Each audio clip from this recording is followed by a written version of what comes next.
Hello friends. तो आज हम इंटीग्रेशन में उठाए हैं, आप देख रहे हैं कि एक्सरसाइज यानी प्रश्नावली 7.1 इसका हम सॉल्यूशन यहाँ करने वाले हैं। यदि आप लोग सॉल्यूशन नहीं किए हैं तो सॉल्यूशन आज से स्टार्ट हुआ है।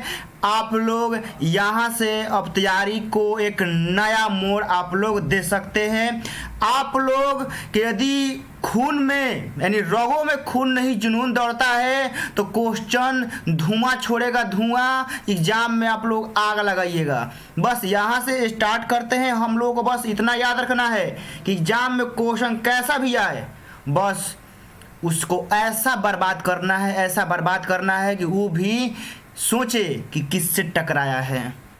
देखिए, निम्नलिखित फलनों का प्रति अवकलज, प्रति अवकलज का मतलब जानते हैं बाबू का होता है? प्रति अवकलज का मतलब होता है समाकलन, जो कि यहाँ कोष्ठ में लिखा हुआ है। प्रति अवकलज मतलब होता है समाकलन यानी इंटीग्रेशन। निरीक्षण विधि द्वारा ज्ञात करें। इसमें जानते हैं बहुत सारे लोग क्या करते हैं कि सिंपल विधि से बना देते हैं। कहाँ से बनाते हैं? सिंपल विधि से बनाते हैं। लेकिन यह बनाना उन लोगों का गलत है, क्योंकि यहाँ बोला गया है कि निरीक्षण विधि किससे बनाना है बाबू? निरीक्षण विधि से हम लोगों को बनाना है। तो आइए हम यहाँ सीखते हैं कि निरीक्षण विधि से आखिर कैसे क्वेश्चन को बनाया जाता है। चलिए हम यहाँ लिखते हैं बाबू, क्वेश्चन नंबर 1 क्या है कि sin 2x है। क्या है बाबू? sin 2x है। sin 2x का हम लोगों को समाकलन निकालना है, जो कि बोला है प्रति अवकलज निरीक्षण विधि से निकालना है। तो इसमें देखिए, आपको पहले ही एक स्टेप सोचना है। पहले ही क्या करना है ना कि आपको एक स्टेप सोचना है का कि किसका डीसी करे कि साइन आए, बस यह सोचना है। मतलब sin 2x का आप लोगों से इंटीग्रेशन पूछा है, वो भी निरीक्षण विधि से। कहिएगा जी सर। तो आप एक स्टेप सोचिए आगे कि किसका डीसी करे कि साइन आएगा। तो कहेगा सर ये तो सिंपल है, कॉस का डीसी ही तो साइन आता है। तो आप लोग यहाँ लिखिए, चूंकि हम लोग जानते हैं कि, आप लोग को यही लिखना है, हम लोग जानते हैं कि d बाटा में dx आ साइन यहाँ 2x, ठीक है ना, साइन 2x। तो साइन 2x का डीसी का होता है cos 2x, का होता है cos 2x।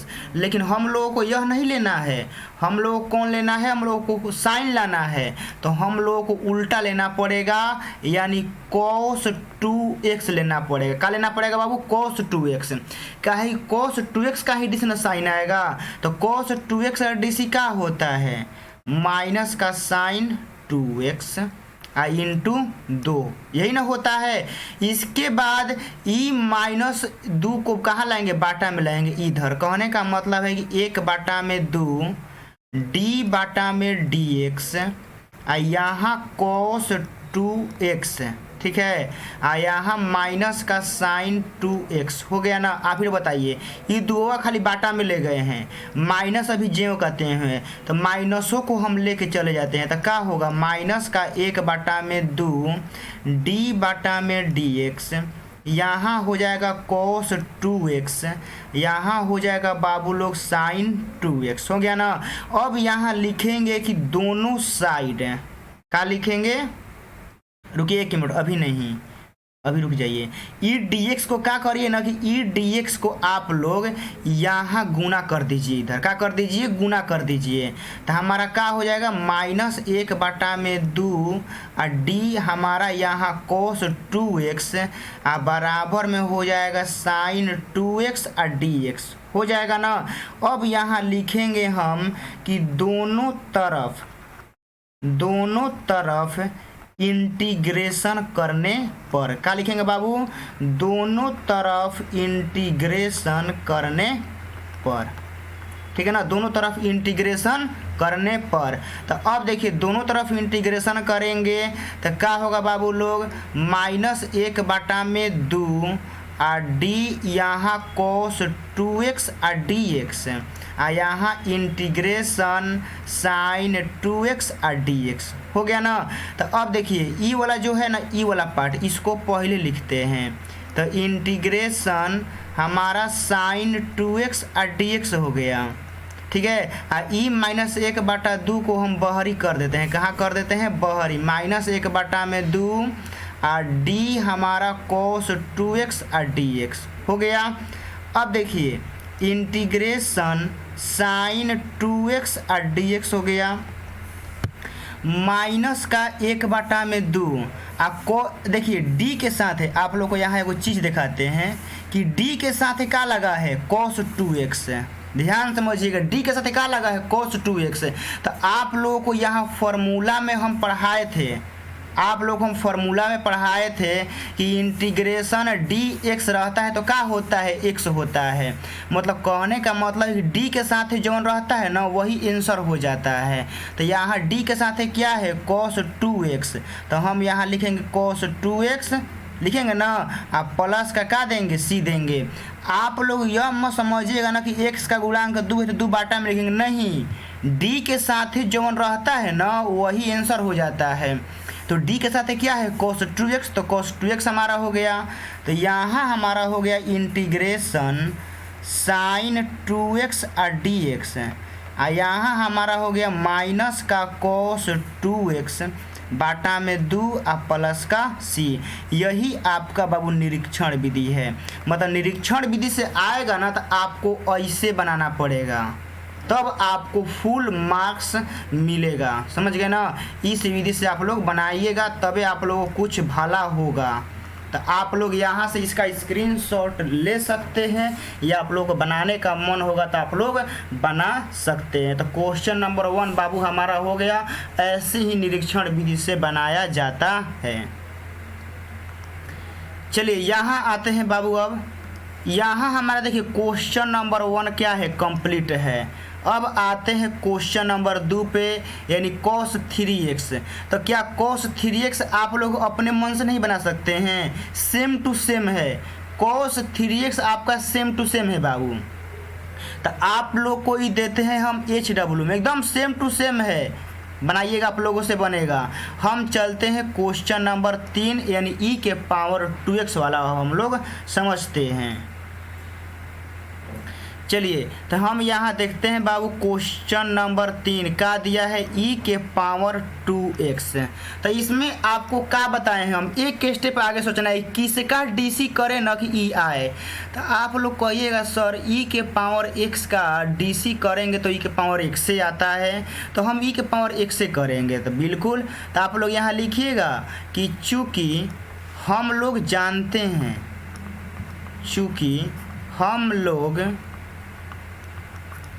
जानते हैं कि d बाटा में dx, ठीक है ना, आ e के पावर 2x।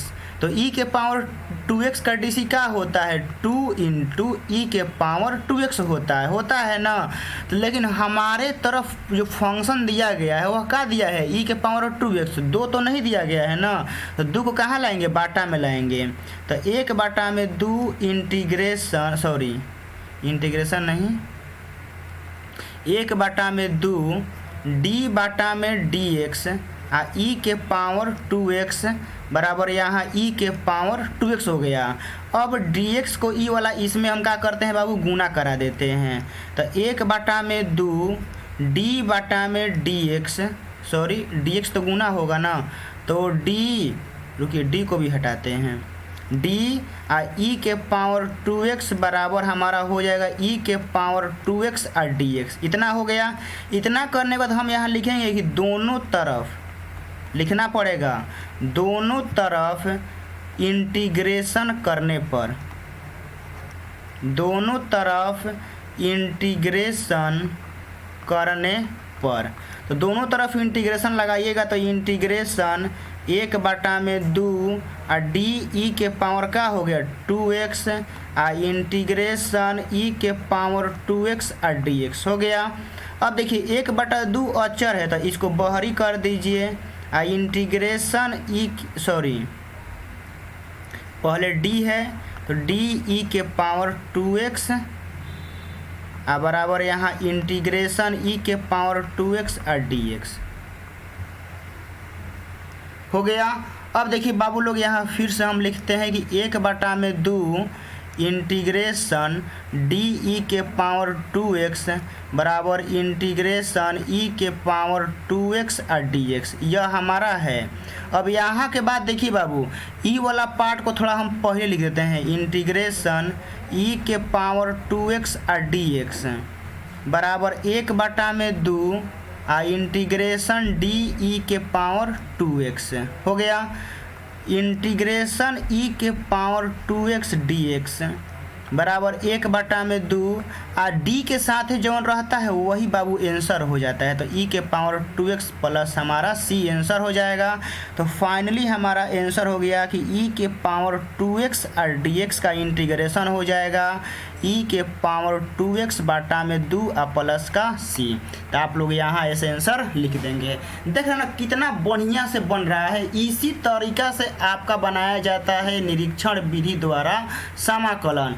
आप लोग कोई दूसरा विधि आप लोग यूज करते हैं तो वह सरासर गलती है। इसी विधि को कहते हैं हम लोग निरीक्षण विधि, मतलब कि डिफरेंशिएशन से पता किया जाता है कि कौन सा फलन का कैसे निकलेगा। चलिए आगे देखते हैं हम लोग। तो यहाँ से देखिए क्वेश्चन नंबर 2 तो हम आपको दिए हैं SW के लिए। क्वेश्चन नंबर 3 हमारा कंप्लीट है। अब आइए देखते हैं क्वेश्चन नंबर 4। क्वेश्चन नंबर 4 आखिर कैसे बनेगा। यहाँ देखिए क्वेश्चन नंबर 4 हमारा है बाबू कि ax प्लस b का हमारा होल स्क्वायर है। इसका इंटीग्रेशन पता करना है निरीक्षण विधि के द्वारा। तो आप लोग को यहाँ एक स्टेप बताते हैं ना, आगे सोचना है किसका डीसी करना कि ओनली ई आए, ओनली ई। तो आप लोग को हम बताते हैं कैसे आएगा। चूँकि हम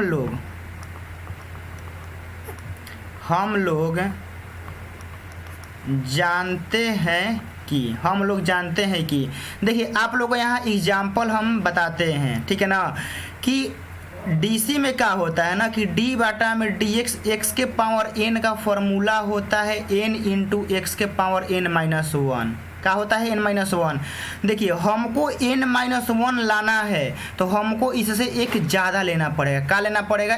एगो ज़्यादा लेना पड़ेगा। मतलब कि आप लोग यहाँ बताते हैं d बाटा में dx x के पावर 3, तो x के पावर 3 का dc क्या होता है 3x²। तो बताइए हमको स्क्वायर लाना है तो dc किसका करना पड़ेगा? q का। आप लोग समझ रहे हैं हम क्या बोल रहे हैं।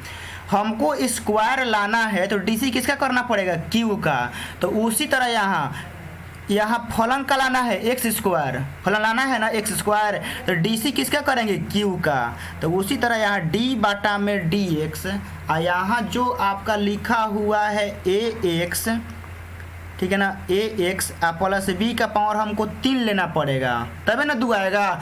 जिस तरह हम यहाँ 3 लिए हैं तो 2 आया है, तो हमको 2 लाना है तो 3 लेंगे तभी ना हमारा 2 आएगा। आप लोग बताइएगा। चलिए तो इसका dc क्या होगा 3 इंटू ax प्लस b का यहाँ होल स्क्वायर हो जाएगा और x का गुणांक क्या है a, तो कहाँ आएगा? गुना में आ जाएगा। तो अब देखिए हम यह 3 a को कहाँ लाते हैं? बाटा में। तो 1 बाटा में 3a हो जाएगा और d बाटा में dx ax प्लस b का पावर हमारा 3 हो जाएगा और यहाँ हो गया ax प्लस b का हमारा स्क्वायर। अब इस dx को क्या करेंगे कि इसमें गुना करेंगे। तो 1 बाटा में 3a d ax plus b का पावर हमारा 3 हो गया, ठीक है ना। यहाँ हमारा हो गया ax प्लस b का होल स्क्वायर और dx। इसके बाद हम यहाँ लिखेंगे कि दोनों तरफ इंटीग्रेशन करने पर, दोनों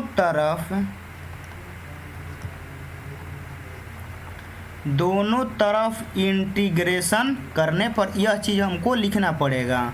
तो देखिए क्या होगा इंटीग्रेशन 1 बाटा में 3a d, एक मिनट रुक जाइए,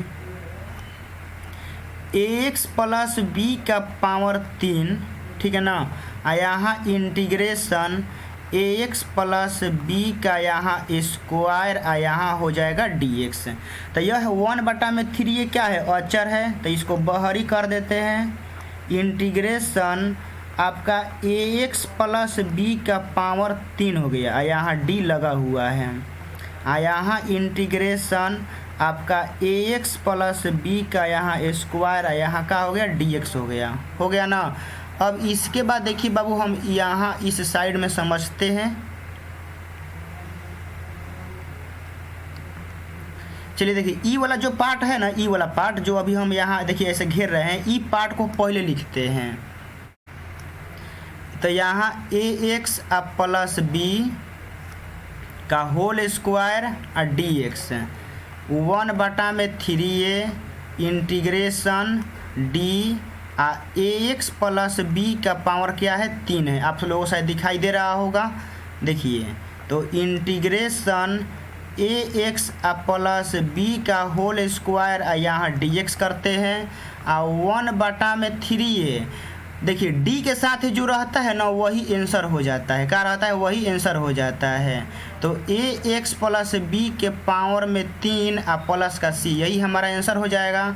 तो फाइनली हम यहाँ लिख देते हैं कि ax प्लस बी का यहाँ होल स्क्वायर और यहाँ dx यहाँ करें कि ax प्लस बी का पावर में हमारा 3 और बाटा में 3a और प्लस का c, प्लस का क्या हो गया, सी हो गया। तो यह हमारा बन गया। आप लोग देख रहे हैं ना कितना बढ़िया से आप लोग बता रहे हैं। यदि आप लोग इस विधि से बनाते हैं ना, सही में नंबर नहीं कटेगा। आप प्लीज़ साइड में ई वाला देते रहिएगा और आप लोग साइड में देते रहिएगा, समझ गए ना। आप लोग साइड में यह जो और है बाबू लोग, यह और देते रहिएगा। इस तरीका से आप लोग बनाइएगा ना, साला आंसर उन लोगों का बाप नहीं काट सकता है। बताइए कितना अच्छा से हम बनाए हैं। यदि आप लोग इस तरीका से बना देंगे तो उन लोगों का औकात है कि काट देगा, नंबर नहीं काट सकता है। गलती करे हैं तब ना काटे, गलती कर भी नहीं करे हैं तो नंबर कहाँ से काट लेगा। तो इस तरीका से बनाना है। तो क्वेश्चन नंबर 4 हमारा कंप्लीट है। आइए अब यहाँ देखते हैं हम लोग बाबू लास्ट जो कि इम्पोर्टेंट बहुत ज़्यादा है 5, कि 5वां क्वेश्चन कैसे बनेगा।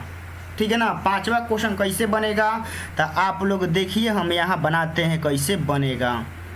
5वां क्वेश्चन क्या है कि साइन 2x माइनस 4e के पावर 3x है। 4e के पावर 3x यही है। इस क्वेश्चन का हम लोगों को क्या करना है बाबू, इस क्वेश्चन को हम लोगों को इंटीग्रेशन करना है। समझ गए ना, क्या करना है, इंटीग्रेशन करना है, वो भी निरीक्षण विधि द्वारा। तो इसको हम लोग कुछ मान लें, आप लोग बोलिएगा, मतलब इसका निकालना है तो क्या निकालना है आप ही लोग बताइएगा। I बराबर इंटीग्रेशन साइन 2x dx, यही निकालना है ना। अब माइनस का इंटीग्रेशन 4 e के पावर 3x dx, हमको तो यही निकालना है ना, बताइएगा आप लोग। लेकिन हम लोग को डायरेक्ट नहीं निकालना है, हम लोग को यही निकालना है। कभी से आप लोग देखिए, आप लोग को हम बता रहे हैं कि यहाँ पे जो हम निकाले हैं, क्या निकाले हैं, इंटीग्रेशन इतना dx, इसी का मान निकाल रहे हैं ना। जो यहाँ ax प्लस बी का होल स्क्वायर दिया है तो वही तो यहाँ आया है ax प्लस बी का होल स्क्वायर dx। तो हमको तो इसी का वैल्यू निकालना था, लेकिन हम लोगों को डायरेक्ट नहीं निकालना था। कहा था डायरेक्ट नहीं निकालना था, लेकिन निकालना है यही।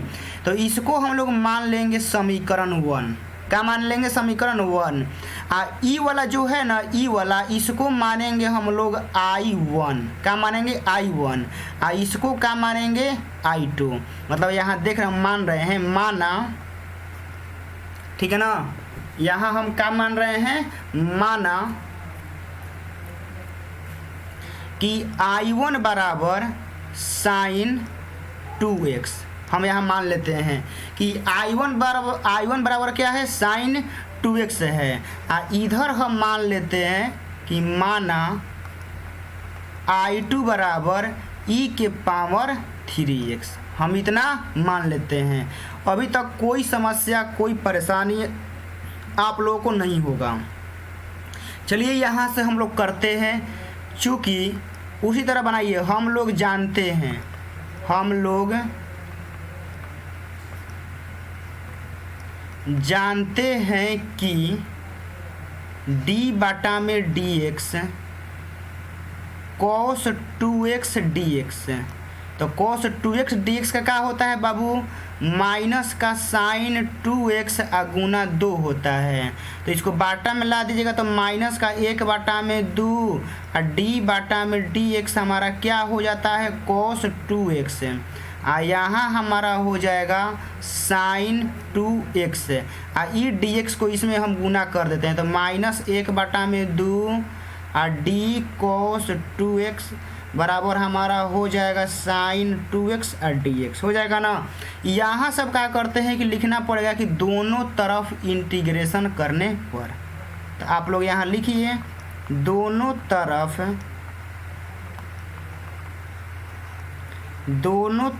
इंटीग्रेशन करने पर। दोनों तरफ हम इंटीग्रेशन कर रहे हैं। देखिए तो इंटीग्रेशन माइनस 1 बटा में 2 और डी कॉस 2x हो गया।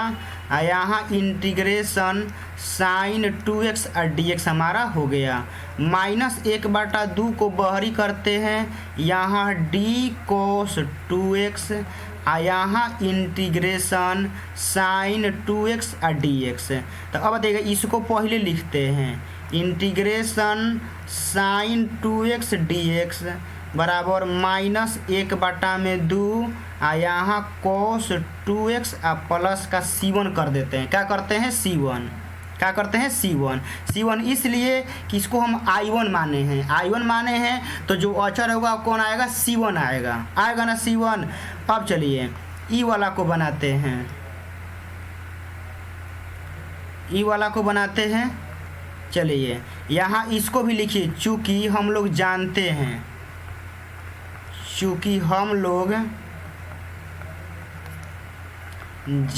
हैं कि d बटा में dx ई के पावर 3x का dc का होता है 3 इंटू ई के पावर का होता है 3x होता है। तो 1 बटा में 3 और d बटा में dx ई के पावर का होता है 3x। तो यहाँ हो जाएगा हमारा ई के पावर 3x। अब देखिए इस dx को क्या करते हैं, इसमें गुना कर देते हैं। तो 1 बटा में 3 यहाँ d ई के पावर हमारा 3x हो जाएगा, यहाँ ई के पावर 3x और dx हो गया ना। तो अब यहाँ हम लिखेंगे कि दोनों तरफ समाकलन करने पर, दोनों तरफ समाकलन करने पर। चलिए तो समाकलन हम यहाँ लिख दिए हैं। तो अब यहाँ हम लोगों को समाकलन क्या होगा, करना पड़ेगा। देखिए कैसे कि इंटीग्रेशन 1 बटा में 3 और डी ई के पावर 3x बराबर इंटीग्रेशन ई के पावर 3x और dx। तो 1 बटा में 3 बाहरी करते हैं तो ई के पावर 3x dx नहीं, रुकिए 1 मिनट, यहाँ d में हैबे कैल है डी ई के पावर 3x यहाँ इंटीग्रेशन ई के पावर 3x dx। इसको पहले लिख देते हैं, इंटीग्रेशन ई के पावर 3x dx। ई के पावर x का क्या होता है, ई के पावर x से होता है ना। यह देखिए d के साथ क्या लगा है, ई के पावर 3x, तो यही आ जाएगा। अब आटा में क्या है 3, अब प्लस करते हैं c2, क्योंकि देखिए इसको माने थे i2, तो अचर क्या आएगा c2।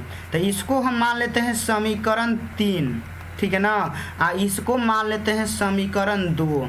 तो यहाँ लिखिएगा कि समीकरण 2 और समीकरण 3, ठीक है ना। 3 का मान समीकरण 1 में रखने पर, चलिए तो आप लोगों को हम यहाँ दिखाते हैं कि इतना लिखने के बाद 1 हमारा क्या था, i बराबर इंटीग्रेशन साइन 2x और dx माइनस का 4 ई के पावर 3x और dx, यही था, ठीक है ना। हमारा i यही था, यही हमारा कौन था, यही हमारा समीकरण 1 था। तो इसमें हम लोग को मान रखना है। तो i बराबर देखिए साइन 2x, अब यहाँ साइन 2x है ना, इसका मान क्या आया है, माइनस का cos 2x बाटा में 2 प्लस का आया है C1 माइनस का 4 इसका मान का आया है तो e के पावर 3x बाटा में का आया है 3 माइनस, देखिए माइनस प्लस माइनस हो जाएगा C2 हो जाएगा, समझ गए ना। यही हो जाएगा। तो अब यहाँ से देखिए यह C1 और C2 हमारा क्या है, अचर है। C1 और C2 क्या है, अचर है। तो इन दोनों का करेंगे ना कि हम यह नहीं लिखेंगे, इन दोनों को मिटका देंगे। मिटकाने के बाद हम इसके बदले में एगो खाली C लिखेंगे, क्योंकि आप लोग हम बता चुके हैं कि एक क्वेश्चन में एगो इंटीग्रेशन रहे, चाहे एक एक क्वेश्चन में 10 गो रहे, चाहे एक एक क्वेश्चन में 5 गो रहे, अचर संख्या ओनली एगो जोड़ा जाता है। तो यहाँ हो जाएगा माइनस का cos 2x बटा में 2 माइनस का 4 बटा में 3 e के पावर 3x प्लस का c। यह आपका हो गया आंसर, समझ गए ना, क्या हो गया आंसर। तो आप लोग ऐसे बनाएंगे तो आपको पूरा का पूरा नंबर मिलेगा, समझ गए ना। तो पूरा हमारा प्रश्नावली बाबू ख़त्म हो गया, मतलब प्रश्नावली नहीं, हमारा निरीक्षण विधि ख़त्म हो गया, समझ गए ना। हमारा जो यह निरीक्षण विधि था हमारा ख़त्म हो गया। अगले वीडियो में हम यहाँ 6 से आगे देखेंगे, लेकिन हमारा 1 से 5 तक ख़त्म हो गया। जो क्वेश्चन नंबर 2 आप लोगों को दिए हैं HW में, इसको बना के कमेंट बॉक्स में आप लोग आंसर बताइएगा कि हाँ कैसा, मतलब आपसे लोगों से बन रहा है या नहीं बन रहा है, या बन रहा है तो आंसर बताइएगा, बस इतना ही। चलिए, क्लास अच्छा लगा होगा तो आप आगे शेयर कर दीजिएगा, लाइक कर दीजिएगा, नए होंगे तो सब्सक्राइब कर दीजिएगा, दोस्तों को शेयर कर दीजिएगा ताकि वो लोग भी यहाँ से फ़ायदा उठा पाएँ। मिलते हैं एक बेहतरीन सीरीज में। जय हिंद, जय भारत।